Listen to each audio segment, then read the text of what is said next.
mãos dadas, e de mãos dadas todos nós vamos ouvir aí o que Jesus trouxe para nós como orientação, porque aqui a nossa casa trata das orientações de Jesus associadas às informações da doutrina espírita. Mas nesse momento aqui o que vale para nós é a parte evangélica. E como o próprio nome da mensagem disse aí, como alcançar a vida eterna. Acho que todos nós queremos alcançar essa vida eterna. Vocês querem alcançar, sim ou não? Vocês querem ir para o plano espiritual num lugar bom, bonito, iluminado? Não é isso? Todos nós queremos?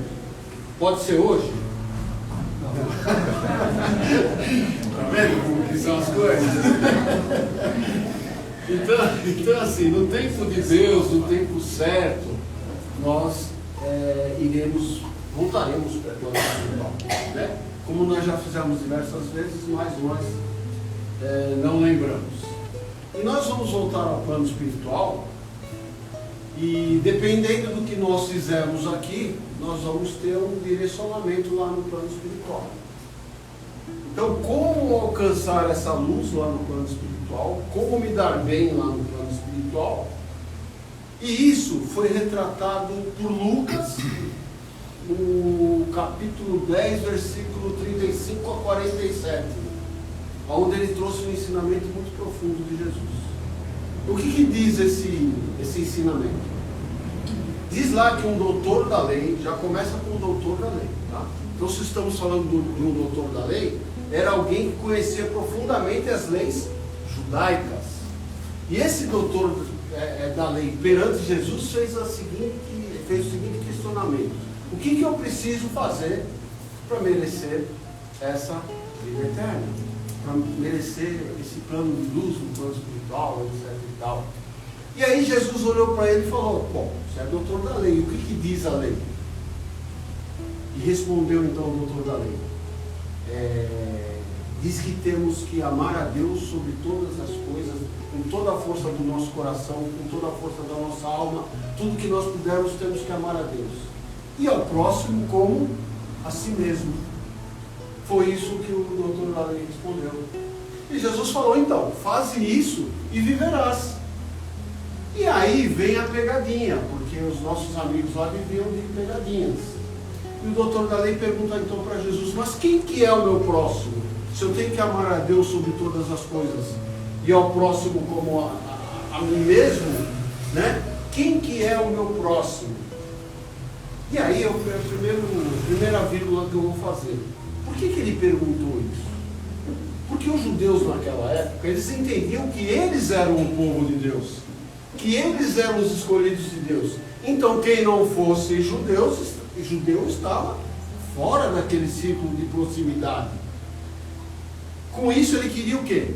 Que de alguma forma constranger Jesus na sua resposta. Mas constranger Jesus é muito difícil, né? Nós estamos falando de um ser de mega luz extraordinário. E aí foi então que Jesus trouxe a parábola do bom samaritano, que todos vocês sabem, mas que nós vamos dar uma passadinha por ela agora, porque é gostoso e é importante. Para entrarmos na parábola, eu vou falar alguns elementos dessa parábola, porque quando a gente estiver falando da parábola, nós já vamos saber do que se trata. Primeiro nós vamos ter lá duas regiões lá do local na época, que era Jerusalém e Jericó. Então, são duas cidades daquela época, Jerusalém e Jericó.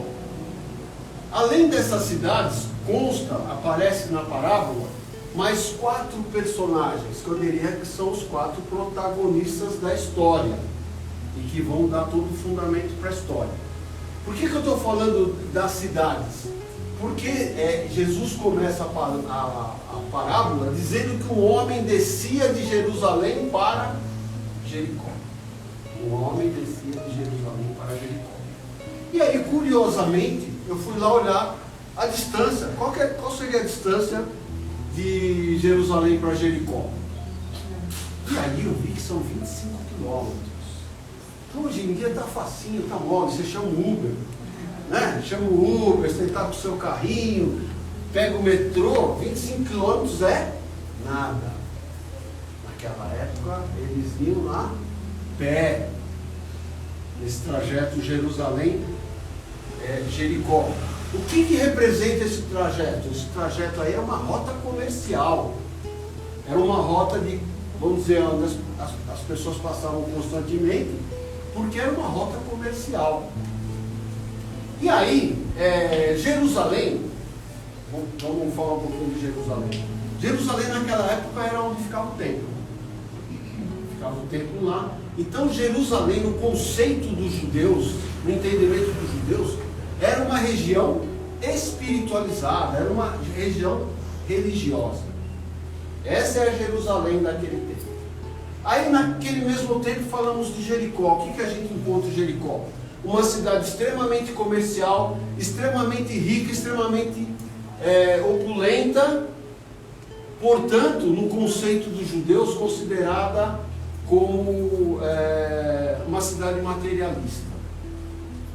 Então nós tínhamos lá Jerusalém espiritual, Jericó material. Esse era mais ou menos o conceito que alguns intérpretes da Bíblia chegaram a esse conceito. E eu comecei a pensar a respeito desse conceito. Será que Jesus faria essa diferença? Né? De falar que estamos descendo de uma cidade espiritual para uma cidade material? Então eu fui ver outra alternativa para isso. E outra alternativa interessante é o seguinte: Jerusalém fica a 750 metros de altura em relação ao mar. Mais ou menos igual a gente aqui, ó, igual São Paulo, 750 metros acima do mar. E Jericó? Jericó fica 250 abaixo da linha do mar. Ah, como que é isso? Era um vale, estava protegido por montanhas, então Jericó fica a 250 metros abaixo da linha do mar. Então, entre uma e outra, nós temos 1 quilômetro, 1000 metros. Então, tinha sentido o que Jesus estava falando? Tinha. Aquele homem descia de Jerusalém para Jericó, como nós descemos para o litoral. A outra parte é para ficar refletindo. Será que é isso? Descer da parte espiritual para a parte material? Acho que Jesus não iria por esse lado. Então vamos entrar na nossa parábola, que é o que interessa. Tá? O que disse Jesus? Descia um homem de Jerusalém para Jericó. E aí você já pode pensar, eu acho que era um comerciante, né? Um cara que fazia esse vai e vem aí nessa rota constantemente. Então, digamos que esse comerciante está descendo, percorrendo esses 25 quilômetros. E diz a história, disse Jesus, que no meio desse trajeto esse homem foi assaltado. Foi assaltado, os assaltantes bateram nele, o machucaram, a tal nível que ele ficou quase morto à beira do caminho. Roubaram ele, levaram o que ele tinha e deixaram ele lá semi-morto.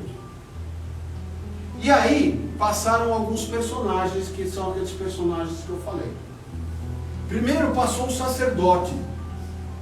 E esse sacerdote, como o próprio nome está falando, ele era aquele que exercia algumas práticas lá no templo. Ele, mais do que ninguém, devia saber sobre as leis de Deus, sobre as leis e as leis morais. E desce esse sacerdote de Jerusalém e passa ao largo quando vê aquela pessoa jogada, semi-morta ali, precisando de amparo, precisando de ajuda. Em vez de ele parar para ajudar, ele seguiu. Logo em seguida vem um levita. E o que é o levita? Levita naquele tempo era o homem que trabalhava no templo. Ele não era o sacerdote, mas ele estava lá constantemente trabalhando no templo, ajudando, etc e tal, como os nossos amigos aqui, ó, com as roupinhas brancas e tal, estavam lá. Olha os nossos levitas aí. Então, os levitas eram aqueles que ajudavam os sacerdotes. E de repente passa um levita ali e deixa aquele moribundo ali do jeito que estava, fingiu que não tinha visto nada e seguiu ali. E de repente passa o nosso terceiro personagem, que é o samaritano. E aí cabe uma observação. Naquela época, aquela região ela foi toda dividida, o reino de Israel, né? E uma das divisões lá, uma região deles lá chamava Samaria. E essa região de Samaria aí, ela passou por um processo de transformação, de miscigenação. Eles começaram a misturar as etnias lá, diferentemente das outras tribos de Israel. Então, para os judeus, eles eram já alguma coisa misturada que não era o judeu puro. Então, eles já não gostavam das pessoas, dos samaritanos, por conta disso. E outra coisa, esses samaritanos, eles seguiam as leis judaicas, mas algumas coisas eles não aceitavam. Eles paravam para pensar, isso aqui não está de acordo. Como hoje no Espiritismo nós paramos para pensar e estudar alguma coisa, nós falamos, não, isso aqui não procede. Tipo, falar que o homem veio, que a mulher veio da costela do Adão, tal, isso não tem cabimento, certo, para nós aqui. Alguém parou para pensar naquela época sobre isso.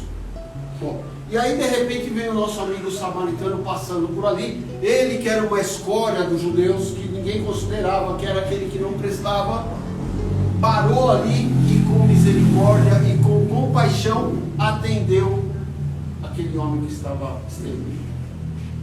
Passou lá os unguentos, passou o óleo, enfaixou, fez o que pôde ali em termos de primeiros socorros. Colocou esse nosso amigo no cavalinho dele lá, que era o transporte da época, o máximo que tinha, e seguiu para uma hospedagem. Chegando na hospedagem, né, ele continuou o tratamento, atendendo e amparando aquele homem, mas ele tinha que seguir viagem. Ele era um comerciante. E aí o que ele fez? Ele deixou pago para o dono da hospedaria, para que esse homem pudesse tratar daquela pessoa. E aí ele se foi, e foi realmente o que aconteceu. O homem lá da hospedagem lá acabou tratando daquela pessoa. Isso foi o que Jesus contou, respondendo o quê? Respondendo a questão feita pelo aquele doutor da lei. Como que eu faço para chegar ao reino dos céus, a esse plano espiritual tão bonito? A resposta foi a parábola. Mas a gente precisa pegar os fundamentos da parábola. E qual que é o fundamento da parábola? O fundamento da parábola é o seguinte: uma coisa é teoria, outra coisa é prática.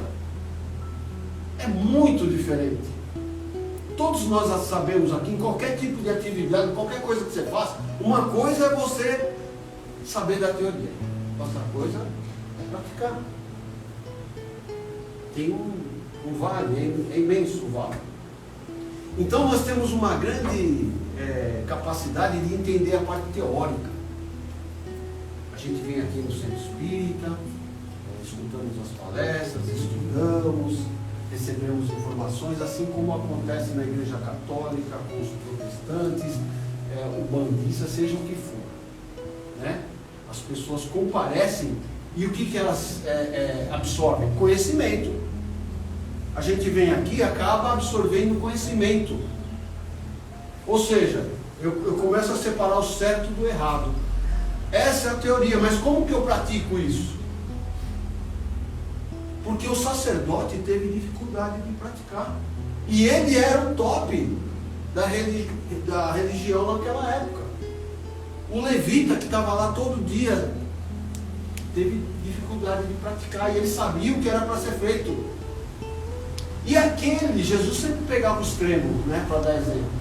E aquele que não servia para nada, que não prestava para nada, de quem não se esperava nada, é quem atendeu aquele homem. Então o que nós temos dentro disso daí?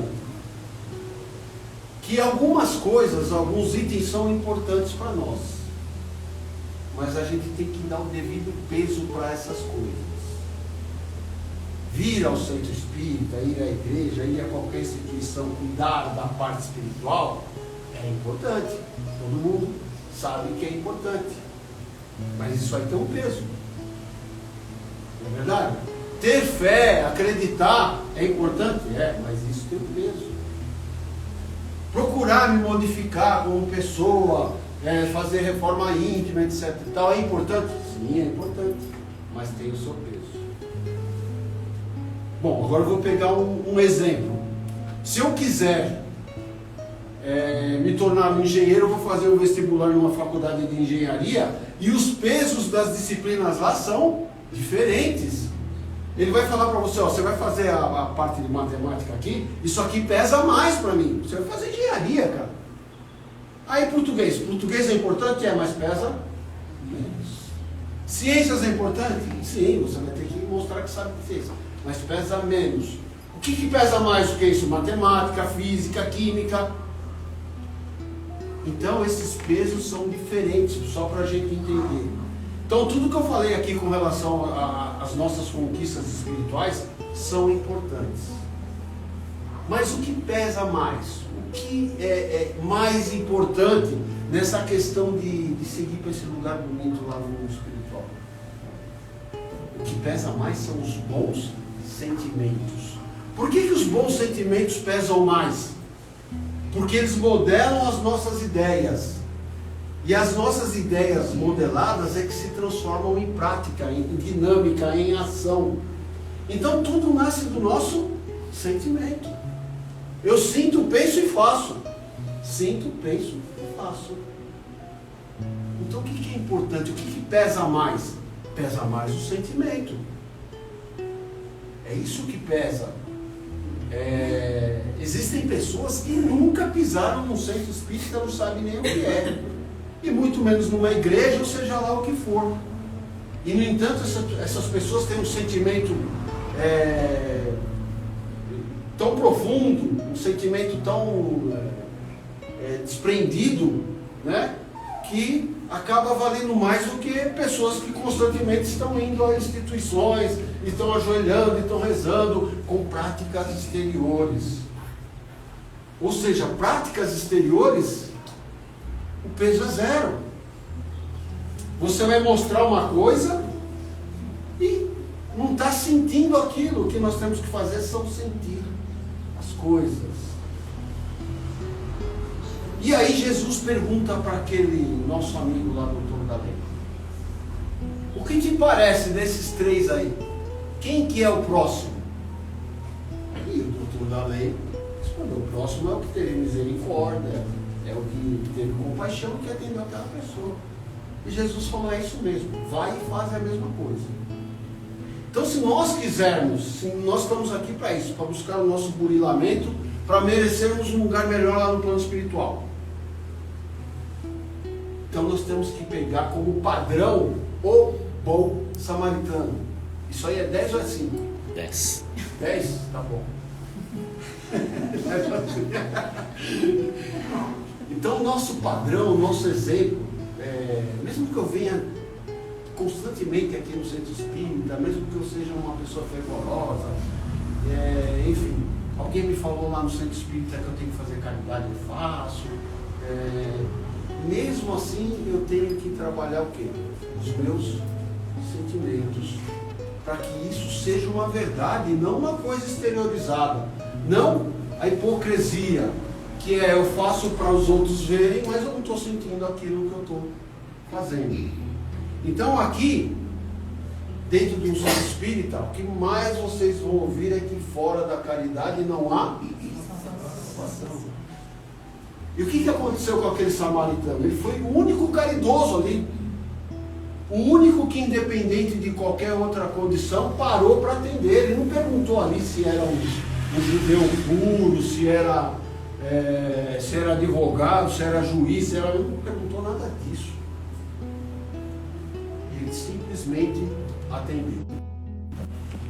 Mas é isso que eu aprendi no centro espírita? É isso que eu aprendi lá na igreja, seja lá onde for? Não é isso. Daí a nossa dificuldade em saber e praticar, teoria e prática. Agora a gente tem que começar. Isso é difícil, eu sei. A gente tem que começar a praticar, né? Dar uma paradinha, dar uma olhada, tá tudo bem, senhor, tá? Mesmo que não vá fazer nada, começa assim, entendeu? Tem pessoas que são totalmente desprendidas, para ali, o que o senhor está precisando, vai ali na lanchonete, compra um lanche, e faz o que for possível. Então, é assim, Jesus traz os ensinamentos a gente tem que procurar refletir sobre esses ensinamentos e de alguma forma tentar alcançar o objetivo. Sabemos que não é fácil, mas não podemos, não é fácil, então não vou ficar parado. Não, eu tenho que seguir e buscar avançar passo a passo. E para finalizar, que o meu amigo Marcos ali já está um tanto quanto aflito, com relação a essa história aí de fora da caridade não há salvação, existe uma passagem fantástica também de Jesus, que o pessoal chama de o juízo final, aonde Jesus ali está perante todas as nações, todas as pessoas, e ali ele vai separar os bodes das ovelhas. E aí ele coloca as ovelhas do lado direito e os bodes do lado esquerdo. E para as ovelhas que estavam do lado direito, o que ele fala? Tive fome e me desse de comer. Tive sede e me desse de beber. Tive desabrigado e me desse abrigo. Estive nu e me vestiste. Estive doente e me visitaste. Fui preso e você foi me ver. E aí, isso explica porque essas ovelhas, né, que são aquelas abençoadas que vão para o plano espiritual numa região muito melhor, de luz, etc. e tal. Isso explica essa separação, a separação do joio e do trigo. Por quê? Porque mostra desprendimento, mostra amparo ao próximo. Não interessa quem é o próximo. Os nossos próximos aqui somos todos nós que estamos um na frente do outro. E os bodes que ficaram do lado esquerdo? Bom, os bodes estão dessa forma porque os pequeninos de Jesus, né, que eu esqueci de citar essa parte aí, não foram atendidos por essas pessoas. Porque ele foi questionado: por que eu estou aqui do lado das ovelhas? Bom, você está aí do lado das ovelhas porque quando eu tive fome, você alimentou um dos pequeninos, uma das pessoas, uma das minhas criaturas, e assim por diante. E os outros do outro lado? Não, negaram. Daí prova, e é inegável, que fora da caridade não há salvação. Então nós temos que parar e pensar quantas vezes nós fomos nesses últimos tempos visitar um doente, quantas vezes nós fizemos uma ação de tirar fome de uma pessoa, de dar um agasalho, e fazer isso, fazer aquilo. Essa é a reflexão que nós temos que fazer. Porque fora da caridade não há salvação. E o maior no reino de Deus, que foi perguntado para Jesus também, é aquele que serve. Então, gente, essa é a dica de Jesus, tá? Essa é a orientação do nosso mestre amado. E mesmo diante de todas as nossas dificuldades, o que nós temos que fazer é colocar a cabeça no travesseiro, refletir e procurar praticar. Tá certo? É isso. Boa noite para todos. Obrigado pela atenção.